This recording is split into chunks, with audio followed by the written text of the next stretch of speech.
Next item on the agenda is a meeting of the Cunningham Township Board. Will the clerk please call the roll? Trustees Brown, Here. Hazen, Here. Jacobson, Miller, Here. Roberts, Here. Wu, Chair Marlin. Here. Minutes of the previous meeting, that would be from the November 5th, 2018 meeting. I move approval. I'll second. Moved by Bill, seconded by Jared. Are there any corrections? All those in favor of approving the minutes, please say aye. Aye. All those opposed, same sign. That motion's approved. Are there any additions to the agenda? Does anyone wish to address the Cunningham Town Board? Seeing none. Committee to verify bills.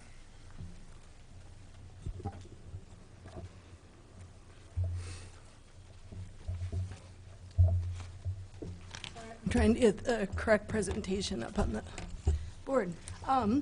So this month we have $49,535.98 from the town fund. Excuse me.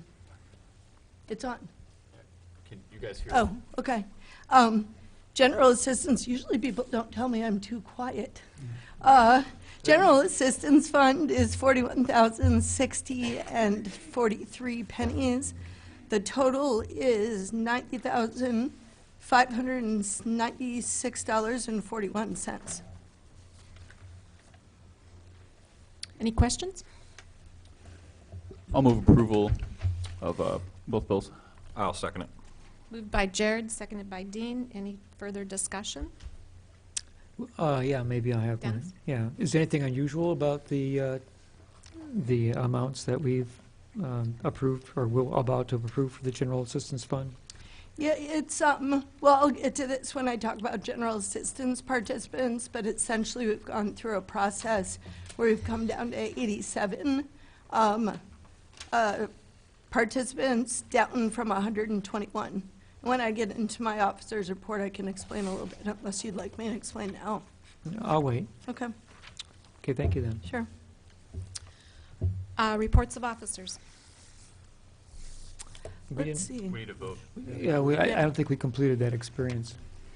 All those in favor, please say aye. Aye. All those opposed, same sign. I'm distracted tonight. Reports of officers. Sure, so I'll give my report, and then I know Wayne has a report as well. So as you can see, general assistance statistics, this is actually as of December 3rd, and I just did another 7 closures. So some of these folks are still receiving checks this month, which you'll see in the bills, but will not be receiving checks next month. So at this point, including all the recent closures as of today, we're at 87, down from 121. And I decided to lay out the reasons for the closed cases, just so you can see that. We had 3 who secured sufficient employment, which is great news. 3 received SSI, also great news. 6 moved out of the township. What that means generally is we can't locate them, and they are, most of them are homeless participants. So they did not pick up their check last month, and therefore we've lost contact with them. I usually wait 60 days, so they've been gone 60 days. 7 had repeated missed appointments without notification. I actually did a probationary period for folks, and I really let them know. We did direct contact, phone calls, et cetera. And some of these folks, I've given them a pathway to get back on the rolls, but just needing to be clear that, you know, when they miss an appointment, it means we can't serve other people. So kind of had to have that conversation with a few folks. 2 are incarcerated, unfortunately, and we do not provide general assistance as per our rules for folks who are receiving their housing and food from another place. Jail is one of those places. And then 14 for non-participation in community work program. And we also did a probationary period. 6 of these participants are homeless. And I've been working on, essentially these are folks who needed to have registered at Salt and Light. And we work with folks in terms of that they're low on hours. We can work things out as per our rules to to allow folks to make up credit, but these are folks who would not register after repeated conversations. So 39 now are homeless on our total rolls. 28 are assigned to community workfare. We do have 2 folks at, we have 1 person at Habitat and 2 at healthcare consumers. The rest are at Salt and Light. We like Salt and Light because they can also receive credit, and 1 person has been hired from our roles at Salt and Light. 6 are on the job search track. All of them actually have some income coming in, which is great, and so we're working with them to increase that income. Anytime someone starts getting a job, we take them, they're no longer required to be at Salt and Light, and we help them up their, work on increasing their income so that they get off GA. 50 are disabled with pending SSI cases. Their average age went up just by a year to 49. We served only 3 households with eviction prevention, although there's a whole bunch that are about to come through, so I think we'll still pretty much average the 7 to 8 a month. It's just there were some delays in processing and getting everyone's paperwork in, so we'll probably have more people in December. Let's see. I will save the emergency shelter mid-year grant for that item on the agenda. Do you have any questions about these statistics before I pass it on to Wayne? Okay.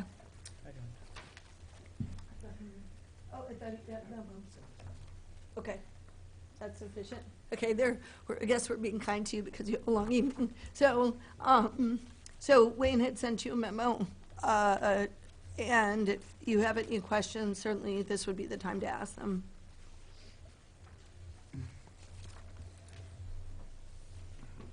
Any questions for Wayne?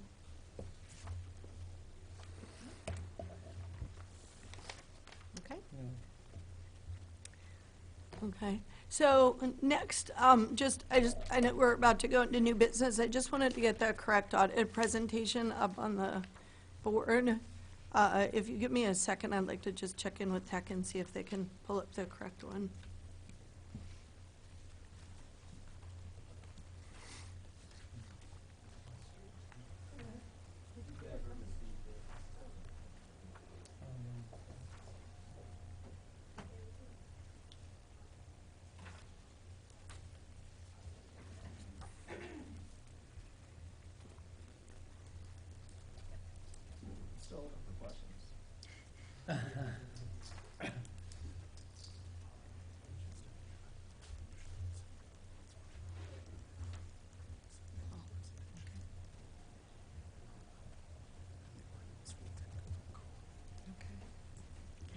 Sandy, you want to come?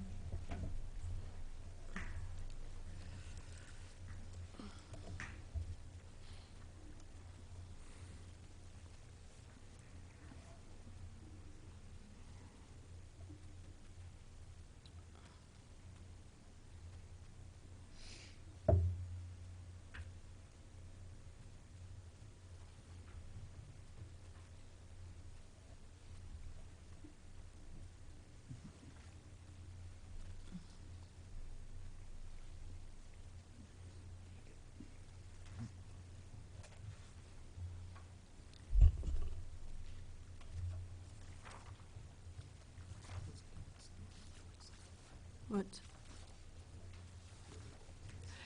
Yeah, that's exactly what happened. I sent it to him, but I didn't have the number.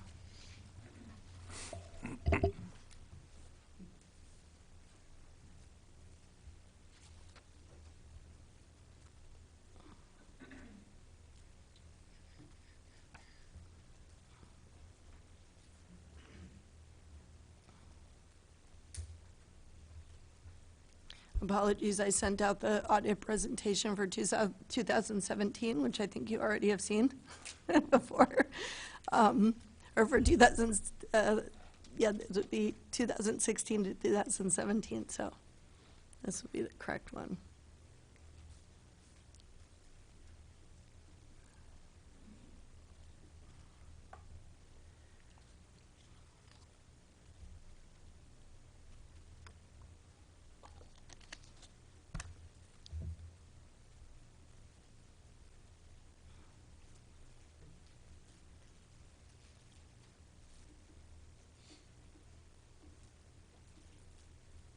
They're not an attachment. If you look to the bottom. It's not in Says the PD. attachment. Look, ah, there it is. Perfect.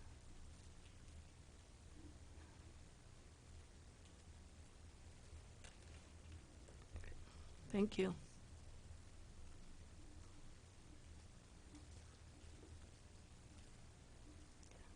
So that's one, but the one that you just pulled up, the audit presentation, that'll be the one we want to, the PDF that you had opened.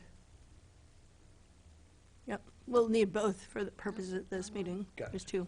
Oh, it's not that one, I'm sorry, I'll it's get it, the, I get it, I got it. perfect. Oh, Charlie, are you able to drive? I can drive too, yeah. Oh, look at that, that's so high-tech. Okay, All I've got is a mouse. wonderful. All right, well, thank you.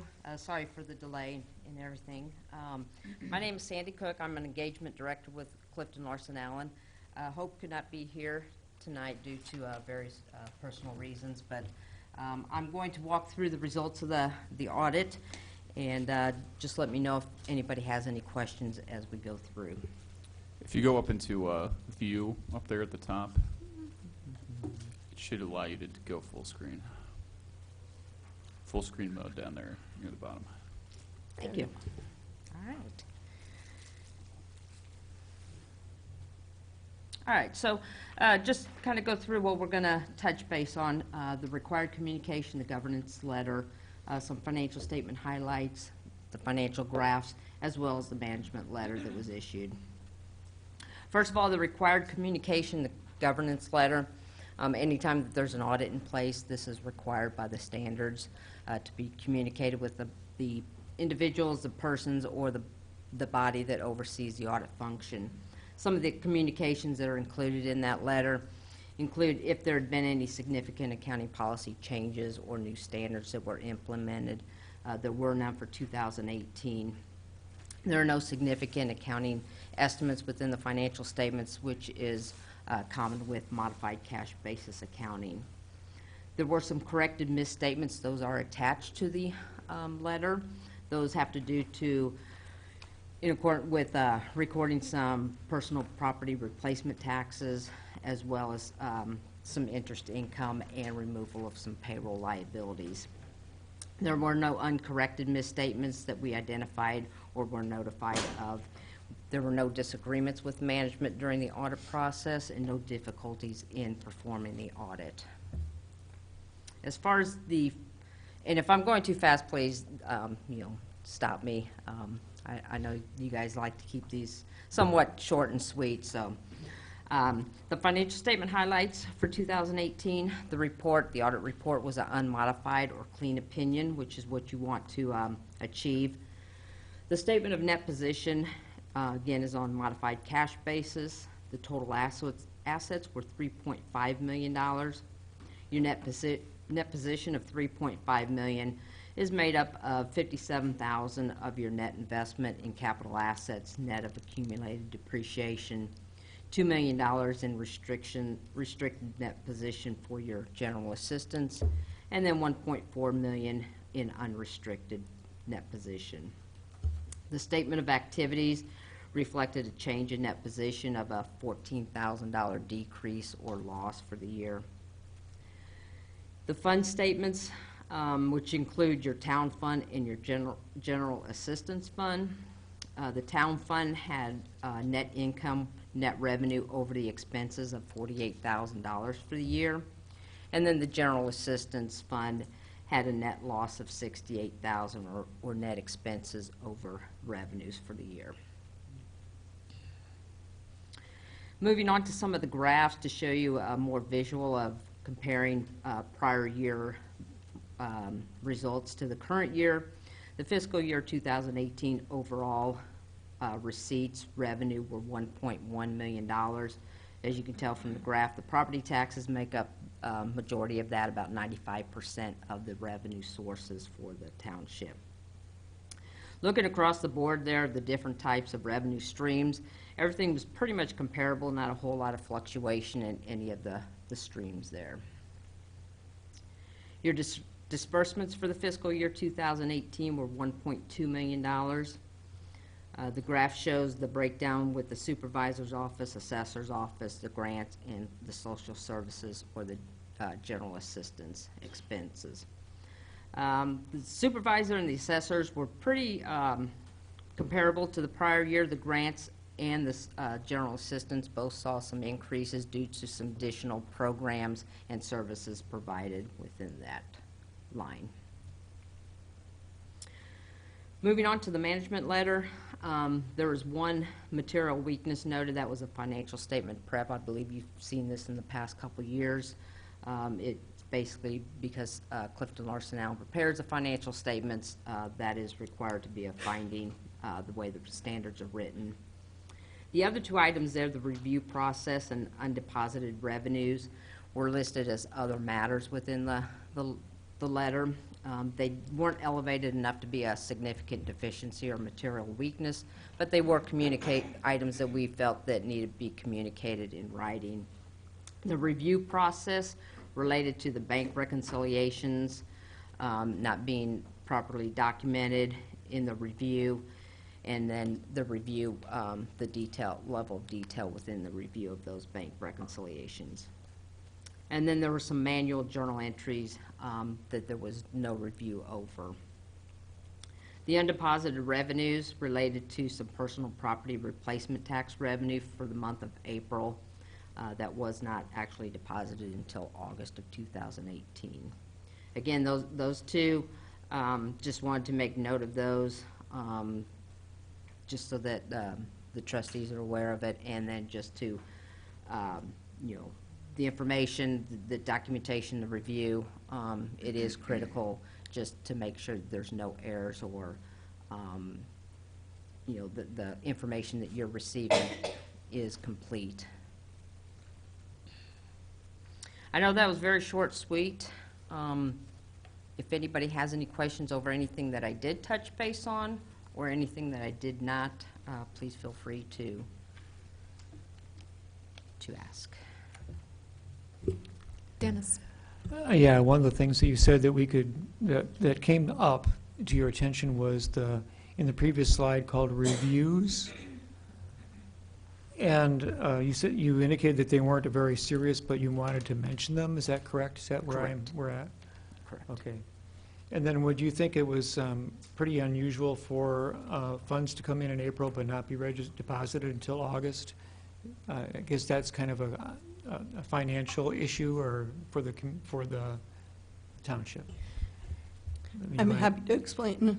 Probably the there's two. I imagine there's an Thanks. explanation. So, in terms of bank reconciliations, I do review them. I didn't document my review of them, so I didn't sign off each time I reviewed and documented, and so it was explained to me that essentially I needed to show, and the same thing with manual journal entries. So I just lacked the documentation for my review.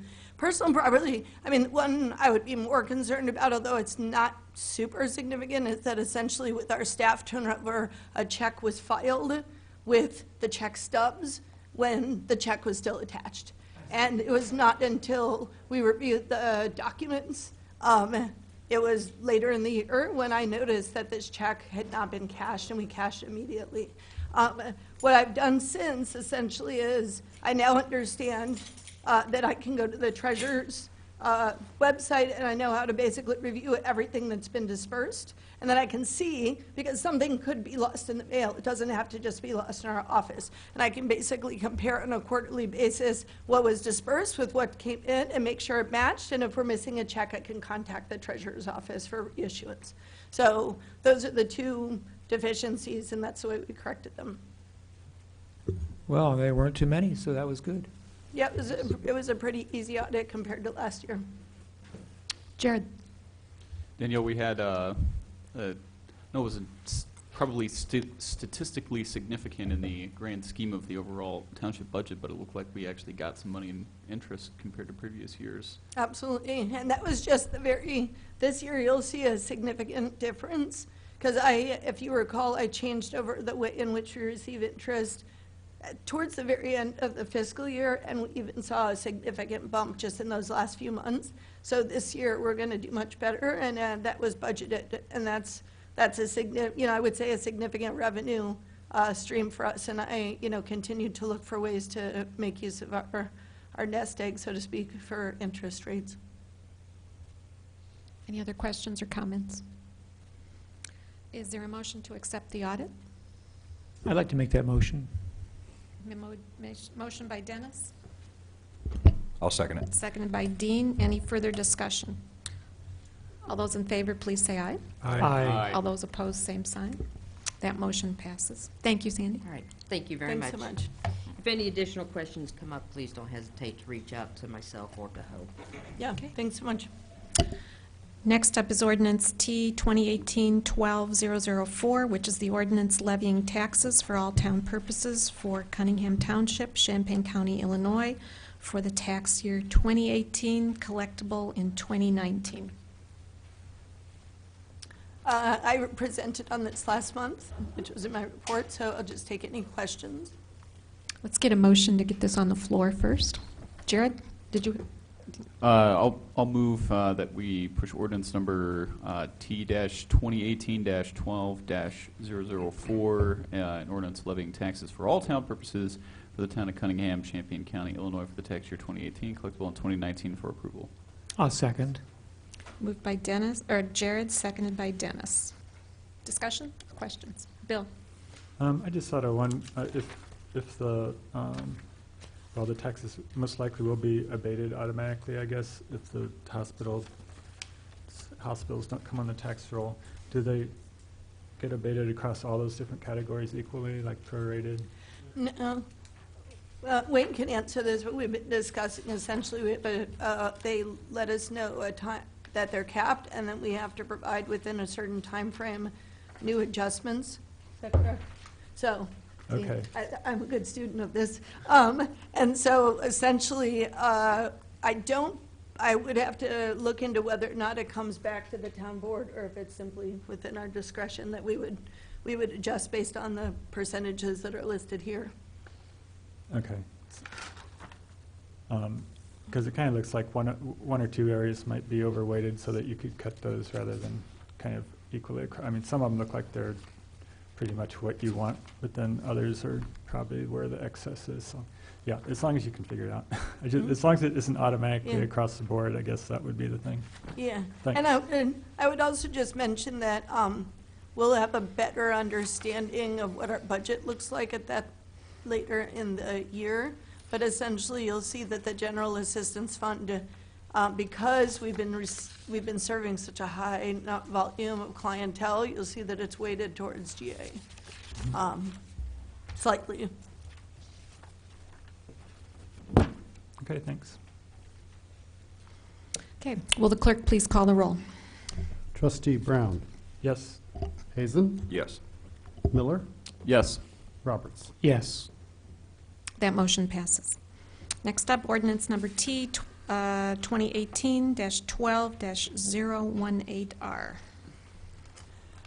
So this is a resolution approving and authorizing an agreement concerning Courage Connection for emergency shelter in what is essentially the next calendar year, so calendar year 2019.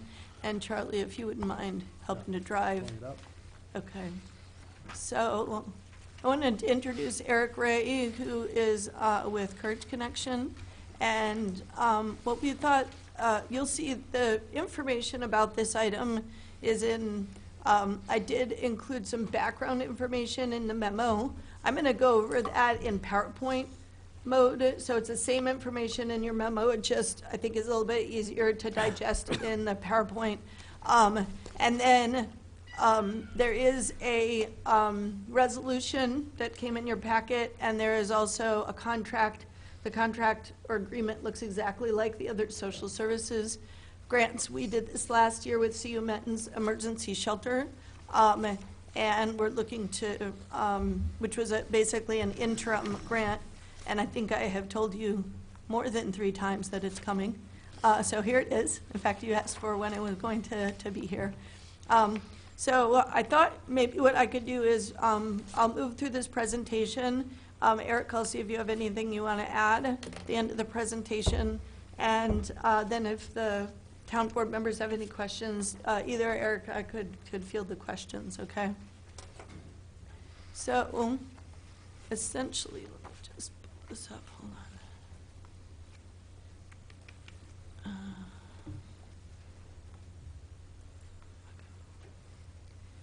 All right. So, Charlie, if you wouldn't mind driving. So essentially, it's a proposal to expand shelter for women and children in Champaign and Urbana. If you could go to the next slide. So our challenge is that, as you know, Champaign County residents are in dire need of year-round, no wait list emergency shelter for homeless women and expanded shelter for homeless women with children. Our county is facing an affordable housing crisis.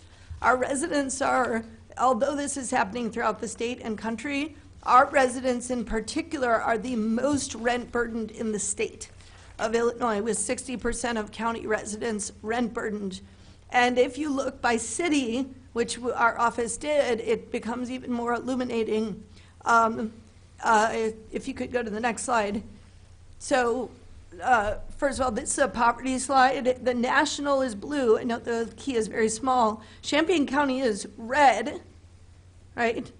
City of Urbana is orange in terms of poverty rates, and City of Champaign is green. So first I want to just give you the poverty context, especially looking at 2016, which is the latest numbers we pulled, what a huge difference there is between the national and even the county and the City of Urbana in terms of poverty statistics. I don't think we think of ourselves as a poor community, but we certainly have a lot of poverty.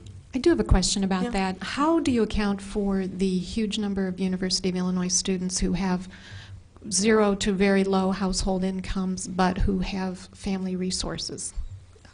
I can pull the data on this. I know with the rent burden, we actually excluded undergraduates looking at rent burden, so that might be an easier piece. This is the standard stats, and I think one of the things that we could do, and I'd be happy to do this, is even break it down by age category so that you could take a look at it. I think you'd still be surprised at the poverty level, because we're really a community of contrast with a professional class and a largely underclass or working class. Correct, but within about 25% of the population are university college students, either Parkland or U of I. So I really think our poverty statistics have to recognize and reflect that somehow. I'm not sure how, but Yeah, and I also think it's important to note that not all students receive money from their families, and that there is true poverty amongst the correct. student So population. that's why I'm asking is Uh-huh. how do we tease that population out in Yeah. a meaningful way? Well, I'm meeting with our statistician tomorrow morning, actually, and I'll ask him. He's the one who produced this, and I would be happy to bring back a kind of breakdown where we can look in more detail at the poverty stats. Bill? And here's a statistician right here. Well, I mean, I've looked at quite a few. It's useful to look at both measures, I think. This is probably the household income poverty, but one we use a lot in university communities is children living in poverty, so people under the age of 18 living in poverty is a good one. When you look at that, Champaign County is a little bit more toward the average statewide, but definitely, yeah, I think both measures are useful. Mm-hmm. Next slide. So if we look at rent burden, and I do want to say, we specifically, I had Alan, who does our stats, pull out, make sure that he's pulling data specifically excluding people who are listed on their parents' tax return or are living in the dorms. So you can't really go and exclude students, because actually students also experience poverty, but trying to, like you're saying, Mayor, trying to get at some of the situations. So looking at the rent burden, we can see for the national rent burden is on the left. Not rent burden to rent burden is about 50-50. If you look at Champaign County, not rent burdened is about 41% to rent burdened 59%. And then if you go to the next slide, and this is where I'll take a question in 1 second. The next slide, the City of Urbana rent burden is at 66.4%. And the City of Champaign, and this is very curious to me, how Champaign is so much greater rent burden. Maybe it's just in terms of, because this is just looking at tenants, so it's not like there's more tenants in Champaign. It's just that of the tenants in Champaign, they're actually more rent burdened. 79% are rent burdened. Go ahead, Jared. I think it would be useful to get a definition on what exactly I can rent burden provide that. means. Yes, so there's two federal definitions, rent burdened and severely rent burdened. So rent burden means that more than a third of your income is going to pay for rent. Severely rent burdened means that more than 50% of your income is going to pay for rent. And those are really standard definitions of rent burden that are used by HUD and groups throughout the country. The next slide looks at school-aged children. Charlie, can you advance the next slide? There you go. So 650 school-aged children were registered as homeless in Champaign County in the 15-16 school year. We're about to get those numbers, and I think that they will have gone up. Now, in 2015-16, it was 555 homeless children in Champaign County schools. So we've seen an increase in those 2 years that was pretty significant. Next. This is stats from our homeless assistance program, and this was really looking at the first 7 months, the pilot program, and I can produce updated, now that we've mostly been focused on rental assistance and eviction prevention in the new year, some new stats, although we tend to see the number of women to remain very high. So of the folks that we served, 76% of the adults were women, and of the total number served, 52% were children. So if you go to the next slide, this is actually a picture. I can't show faces or give names, but this is a picture that a little girl drew as she was, as her mother was applying for assistance, and they were both homeless and had no place to go that particular night. As I have detailed to you in the past, we've had, we had a woman with a 1-year-old. She was pregnant during her homeless term. She miscarried. We were eventually able to reunite her with her mother in Atlanta. We had a woman who was sleeping in the park and washing up in the library and working full-time security at night. So she was working full-time and still homeless. We were able to help her with the deposit to get in. That was really her barrier, and it had been a barrier for about 4 months when we met her. A woman called me from a storage unit and told me she didn't know how much longer she could last living in a storage unit. There's many cases like this where we see so many. There's really a kind of invisible class. I think we think of the homeless population as a primarily male population. We see a lot of folks asking, certain number of folks asking for money on Green Street in Campus Town, but I think this is more of the invisible face of both poverty and homelessness as the children and the women. If we go to the next slide, there are 1,350 eviction filings in Champaign County. In Urbana, it comes to 1 per calendar day. There's about 360 per calendar day last year. The next slide is, you've heard some of these stats, but this one is, there were 2,800 calls into centralized intake for the homeless last year. There were 250 households that were assessed from those calls. A lot of times, and we've tried to fix this, we aren't able, centralized intake, which is run by Regional Plan Commission, has not been able to assess people in an efficient way because people don't have phones to call back. So we've extended to 4 days a week the walk-in times, in part from funding from the Cunningham Township, allowing them to have greater staff to answer the phone and have walk-ins. Because honestly, you don't know what the need is if you can't count it, and you can't count it if you're not serving it. Next slide. So the emergency family shelter, we have 1 for the entire county, and it's a total of 8 units. I just asked today how many folks were on the wait list, how many households were waiting to get in the emergency family shelter. It was 15.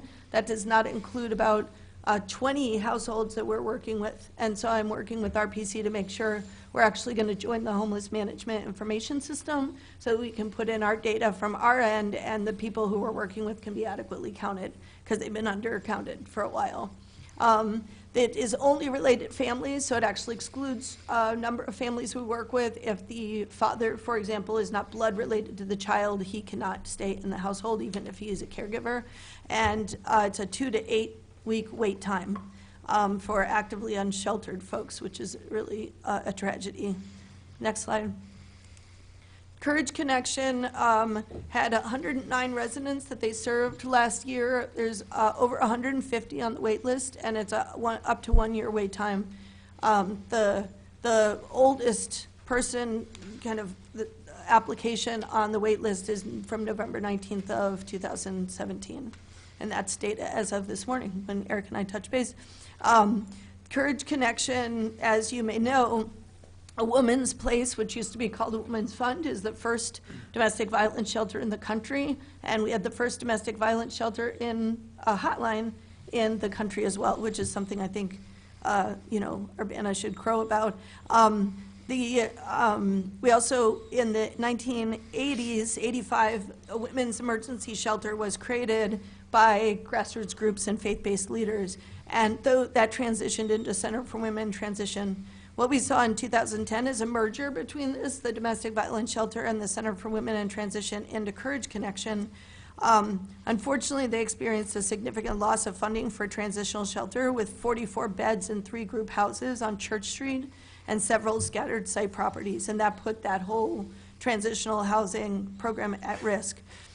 Courage Connection does continue to operate emergency shelter for residents actively fleeing domestic violence, men, women, transgendered folks. It's not gender specific, and that is on Main Street in Urbana. But there's a number of women that we work with who are seeking shelter who don't qualify for the program. They are not actively fleeing domestic violence.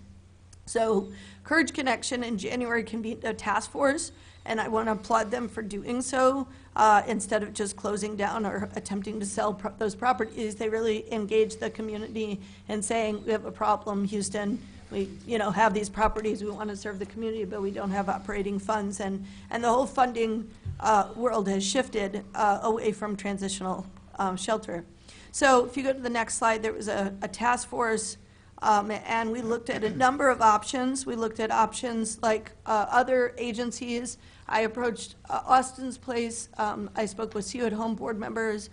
We spoke with Regional Plan Commission that did quite a bit of due diligence to look into expanding at Church Street, and ultimately settled on Courage Connection continuing to provide homeless services, at least for a pilot period of time, where we look at a rapid rehousing model. So if you go to the next slide, the components of this, the rapid rehousing model essentially is really what is considered best practices on the federal level and amongst HUD is instead of having folks be in transitional shelter for a longer period of time, really the goal is to house in permanent housing within 30 days.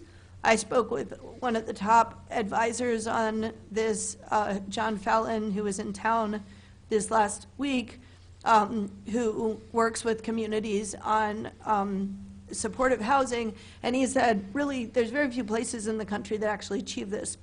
So I guess it's considered a false statement at this point that we would have people permanently housed in 30 days. That said, we would like to set that as our goal. And we believe it's possible with a couple of unique things that our community has. One is, first, the townships have launched a rental assistance program. Both townships have.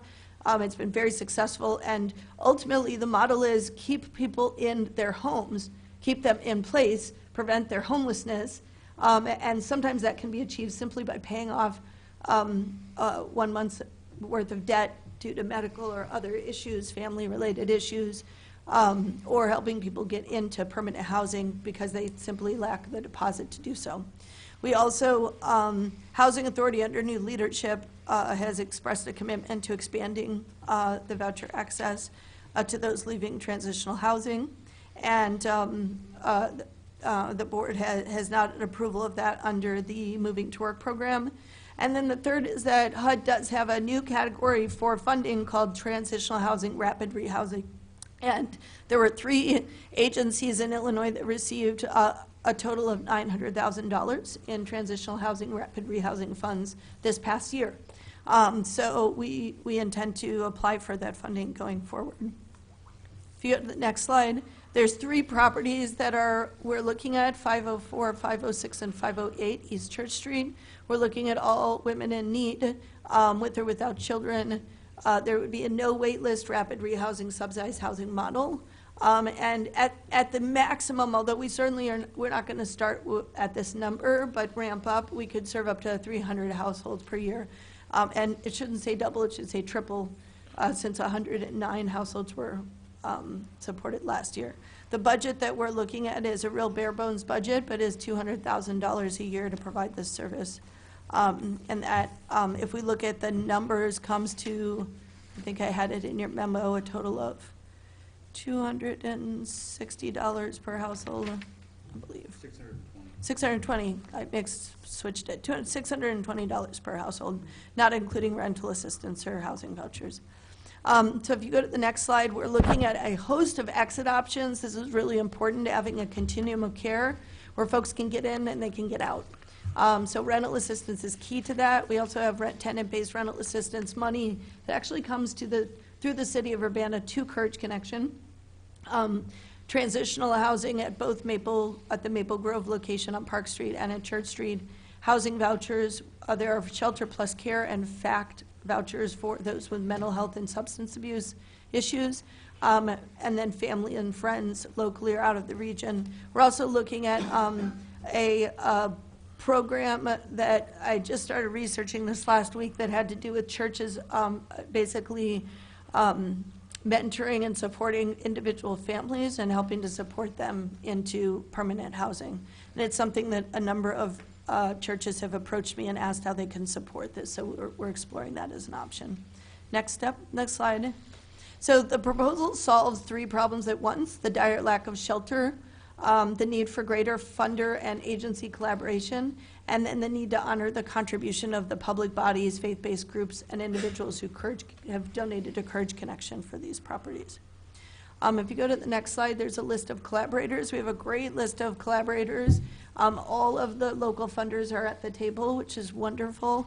And we have formed a design team. We had our first meeting this morning, that included the executive director of the Housing Authority. It also included the founder of the Trauma and Resiliency Initiative, Karen Sims, Rachel Dekas, who's with U of I School of Social Work as an associate dean there, and all the different agencies and several of the funders.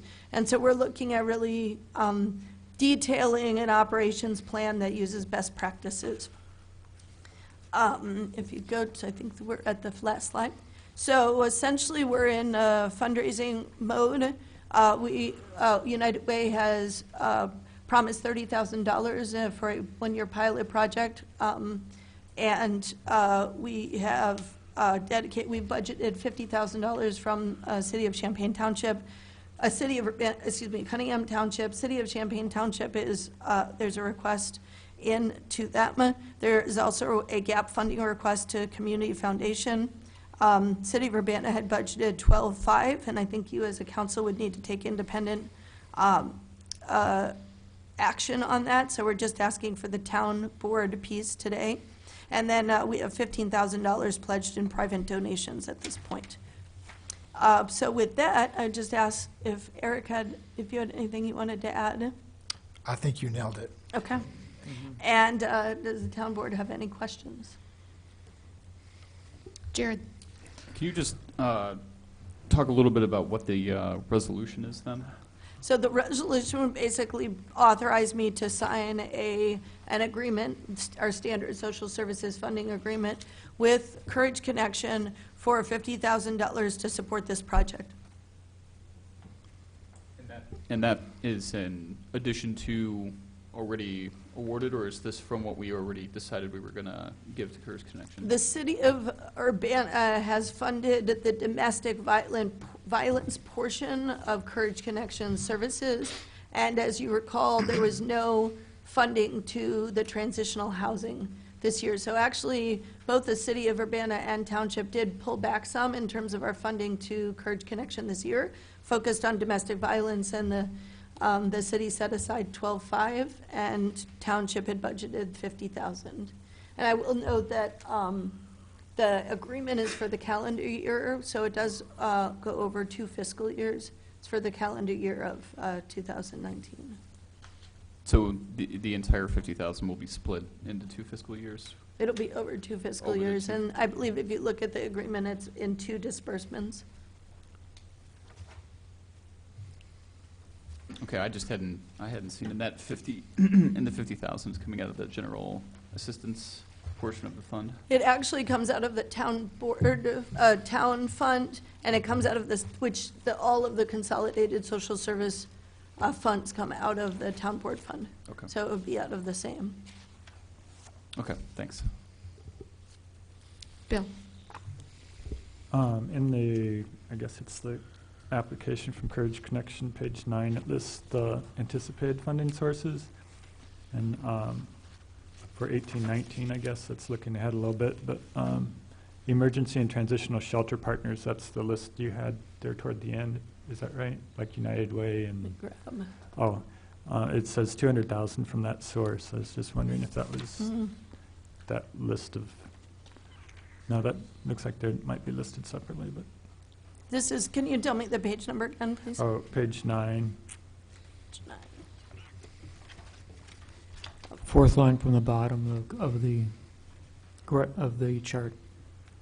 Yeah, so emergency and transitional shelter partners would be the $200,000. I think that actually, fiscal year 18-19, it appears, I think in some ways, what would be helpful is the city of Champaign Township and the requested from city of Urbana and Cunningham Township. Those numbers are actually included in the $200,000 budget. This would be, so I think that this is a duplicate, the emergency and transitional shelter partners, unless they're looking at a longer, if they're looking at the next fiscal year. Okay. Do you happen to know, Eric, are you looking I at can't over see it. multiple years? You mind if I come look? See what you're looking at? Sure, Okay. yeah. This And these are, just it looks referring like to this the- is, Oh, yes. Mhm. So we had the breakout, and then there's also an emergency and transitional shelter partners, and it does say fiscal year 18-19. Right. So, which would be the current fiscal year. So I think in that one line item may double count some of the other items. That does look like that's correct. Mm-hmm. I think that's a okay, so that's mistake. kind of a subtotal or something, probably. So essentially what's missing in here is community foundation, all the other, and I believe mental health. Yes. So all the others are actually broken out.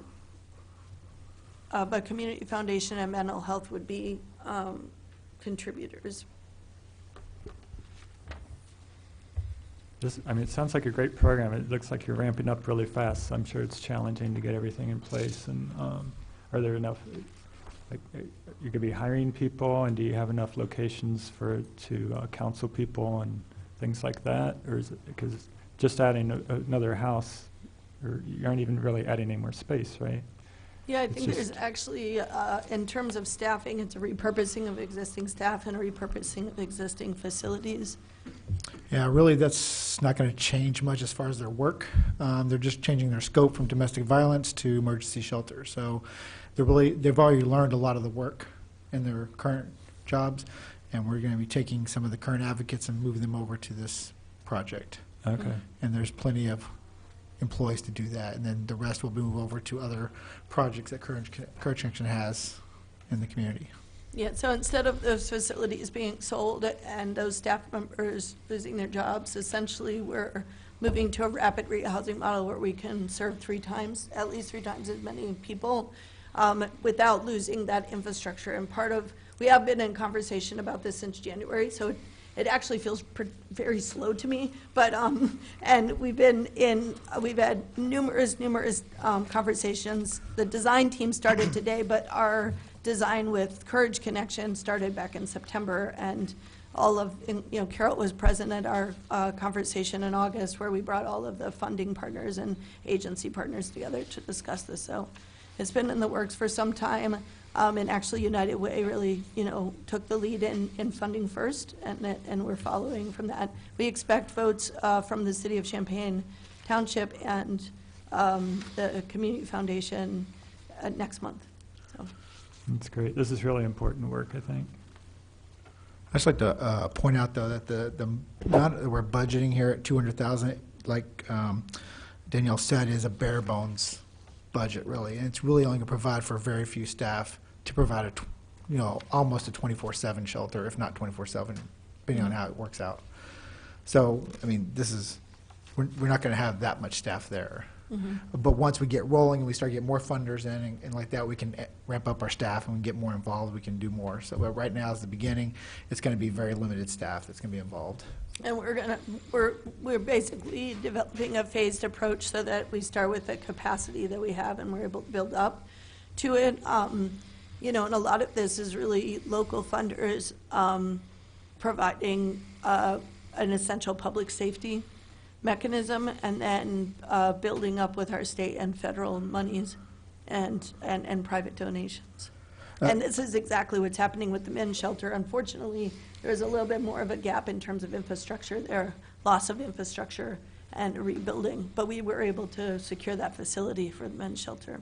One other component here is that we're also going to be bringing other partners into Courage Connection, into our building, so they can be there having services for the residents on site, so they don't have to travel, because there's a huge transportation issue for some of their clients. They don't have to go anywhere; they can just go right there and get those services, and so that's going to be a big bonus for them, because right now they don't have that there. They have to travel out to all the different sites to get everywhere. Hopefully now we can have all the services there at once, and they can just be there. Yeah, and there's a especially for list of trucking. actually groups that both townships have agreed to have on-site case management. Courage Connection will have domestic violence services there. First Followers will have reentry. CU Public Health will be on site. Early Head Start will be on site, and Rosecrans. These are all groups that have pledged to be on site. And RPC with some of their case management resources. So that's going to help us with having additional staffing oversight during daytime hours on location. Dennis? And when you're talking about meeting with the design team, does that mean that you're going to be building a brand-new building? No. No, the design team is a program design. It's a program Program design? design, yes. Thank you for making that distinction. Yeah. Okay. Can we get a motion on the floor? I'd like to make a motion that Cunningham Town Board approve resolution number T-2018-12-018R, resolution approving and authorizing an agreement concerning the disposition and use of funds dispersed through the Cunningham Township during the fiscal year of 2018-2019 in regards to the Courage Connection for Emergency Shelter of the same year. I'll second. Moved by Jared, seconded by Dennis. Any further discussion? Do we need a roll call? All those in favor, please say aye. Aye. All those opposed, same sign. That motion passes. Next up is Resolution T 2018-12-019R. Wayne Williams.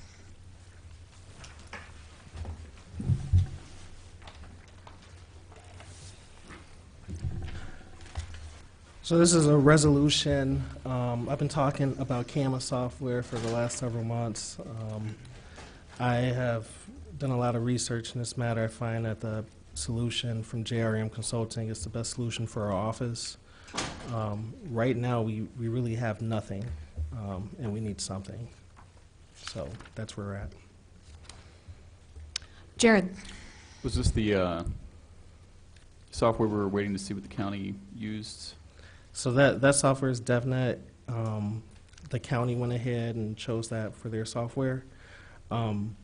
This software, it is compatible with DevNet, and that we'll be able to get our numbers over to the county, but it is different software. Okay. Is there a reason why we went with this instead of doing what they were doing? I thought you were pretty adamant that we should be on the same system. Well, basically, that won't be ready till 2020 for township assessors, and we need something now. Definitely won't. Right. How long is the agreement for then? Or how long does the software are we purchasing? Is Is it just a year? So the way it works is you buy a license for each computer you use, and then you pay annual maintenance fee. So we have it as long as we pay the annual maintenance. Okay. Is there a motion? Or Bill, let's get the motion on the floor and then we'll, Okay. or you had a question? Either one. I guess more of a question. You said it's being used by other townships. Can you name a few township or a township that's using it? Rockford Township, off the top of my head, it was actually the Rockford Township assessor that got my attention to this particular software. I believe Milton Township also uses the software. So they've been using it quite a while in Rockford? Yeah. Okay. And I noticed it could integrate with your sketching software you want to keep using, but they need to do some custom programming. Do they have an estimate how many hours that'll take? It's $150 an hour. Right, so we get 10 hours of customization just from purchasing the software. I don't have an estimate yet, but I believe the term is the two programs use the same APIs. I don't really know what that means, but it's supposed to make it easier to integrate. Yeah, it's a development application programming interface. I think it's kind of the development tool or language sort of thing. So, and basically, as far as the sketching goes, most Apex sketching, that's the solution that most CAMA software providers use. We use Rapid Sketch in our office. It's something that the previous assessor used and he purchased. The reason I like Rapid Sketch, all the sketching softwares, they basically do the same thing. I like Rapid Sketch because it's a one-time fee, whereas everything else is an annual license fee. Okay. That's all my questions. Thanks. Any other questions? Ready for a motion? Someone like to make the motion? Sure. Okay, I'll do that.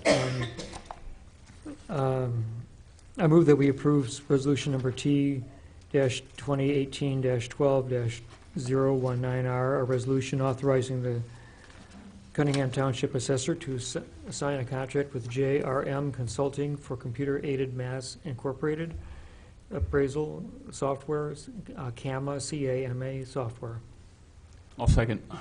Moved by Dennis, seconded by Jared. Any further discussion? All those in favor, please say aye. Aye. All those opposed, same sign. That motion passes. Thank you, Wayne. Next up is resolution number T 2018-12-020R, resolution authorizing Cunningham Town Supervisor to sign a contract with Blue Cross Blue Shield for health insurance coverage. Great, so what we did, as we do each year, is we look at all of our options for health insurance. It appeared that staying with our current insurance was the best and most cost-effective approach. So we're essentially renewing what we have. We're losing one of our two options because there's no one in the office who wants the second option. So we have a single option. We did add domestic partner benefits to the application. I'm not actually aware of anyone in our office who's going to make use of that, but we felt that we wanted to set that groundwork. So what you have before us, and I just found this out today, was that we needed to sign a new benefit program application. This is what we used last year. And so I sent out a copy of that so that as you approve the resolution, you would approve me signing both the benefit program application as well as the, oh, I forget what it's called, BPS, the benefit program. I would have to look at it. Hold on. Here it is. Selection, thank you. What does that stand for, selection? Yes, and so you have a copy of the benefit plan selection that went out with your packet, and the BPA is also included. It is exactly the same as what we did last year, except it has the little checkbox next to domestic partner coverage, page 2, number 3. Same thing. I think we will continue. Oh, the next resolution will be about the flexible spending account, so I'll wait on that. But this basically authorizes us to do the renewal, and I will need to send it in tomorrow. Bill? I move we approve resolution number T 2018-12-020R, a resolution authorizing Cunningham Township Supervisor to sign a contract with Blue Cross Blue Shield for health insurance coverage effective January 1st, 2019. I'll second. Moved by Bill, seconded by Dean. Any further discussion? Dennis? Yeah, I had a question, now I'm, okay. This is a Blue Cross Blue Shield, and I noticed that it's called the Platinum Plan. And so they also have a Gold Plan and apparently some other kinds of plans. And I'm just sort of wondering, you've indicated that you thought that this was the best healthcare coverage, and I'm wondering, is it too fine? I mean, have you had a conversation about whether it has a very low deduction for in and out services, which is sort of uncommon because almost every other plan has a much higher deduction. Is that the reason why you chose it, because of the low deduction, or was there other reasons? Correct. Yes, I explained last year, and I'm happy to explain, is my philosophy as supervisor is that to shift funds away from salary and towards health insurance, all things being equal. So in terms of total dollar, I like to have a lot of really strong benefits, especially when it's a small group plan and the people in the office have medical needs.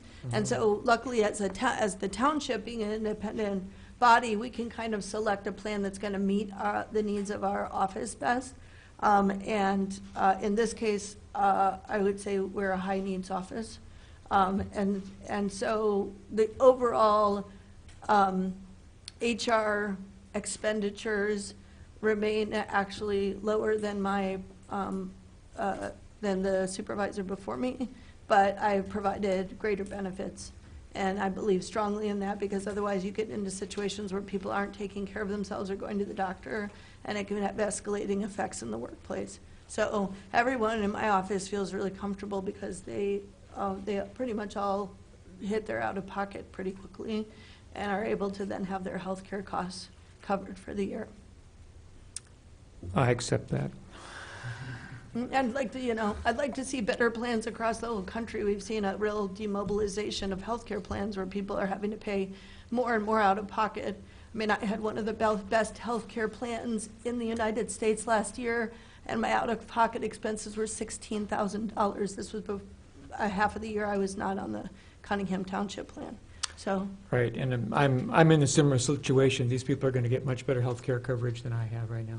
Yeah, and I mean, the folks that work in my office work with some of the poorest people, and they have really, really stressful, can be very high impact and stressful jobs, and I want to make sure that everyone can have access to counseling and support and the healthcare needs that they need. So I feel pretty strongly that I'd like to have a good plan.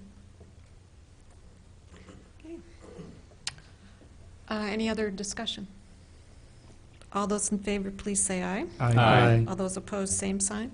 That motion passes. Next item is Resolution T 2018-12-021R, which is a resolution authorizing Cunningham Township Supervisor to sign a contract for flexible spending account for health insurance coverage with key benefit administrators. This is just renewing our contract for our FSA. It was fairly successful this year, although I think almost every staff member put aside money, and that allowed them to do to not pay taxes on some of their health care costs. I'll move approval of resolution number T 2018-12-021R. We just said it, so I'm not going to read it again. Thank you. Second? Sure. Yeah. Bill do it. That was a sure from Dennis? I'll let Bill do it. All right, sure from Bill. That's a second. All those in favor, please say aye. Aye. All those opposed, same sign. That motion passes. Last on the township agenda is approval of the 2019 town board meeting schedule. I just have one change. I don't know if you want to get a motion before I make the change, but Is there a motion? So moved. Seconded. so the only changes that I'd like to have the township meet January 14th. I'm at a housing authority conference that's required by the bylaws that I attend. I won't be here on the 7th. It's an important meeting. Was that schedule in the packet? Yes, it's in the packet. I'm looking at it online right now. It's clicked from the agenda. It might be in the council packet. Is it in the council packet? Oh, that's possible. It looks like We're this. going back to paper. It's in combined. Yeah. Yeah, to combine. Oh, yeah, So you it can is. kind of see how it syncs up. Oh, yeah. There we go. Thank you. So the only change would be I'd ask the next township board meeting be January 14th. Otherwise, I did not see additional conflicts. We did discuss as a staff changing this because the first of the month is extremely heavy, and decided that we might as well just lump all our administrative duties on one week and case management on the other three. So we'll keep it as is. I did suggest the third Monday I of the know, month. Charlie and I went back and forth on this, but I think we figured we got a good thing going, we might as well keep it that way. Okay. There is one Tuesday township council meeting that'll happen on September 3rd. That's Labor Day, correct? Yeah, right, yep. So could we just have the motion amended? I will amend my motion to move the January 7th Township meeting to January 14th. And as a seconder, I agree. Okay. All those in favor, please say aye. Aye. All those opposed, same sign. That motion passes. No further business before the town board. This meeting is adjourned. Thanks so much. Thank you.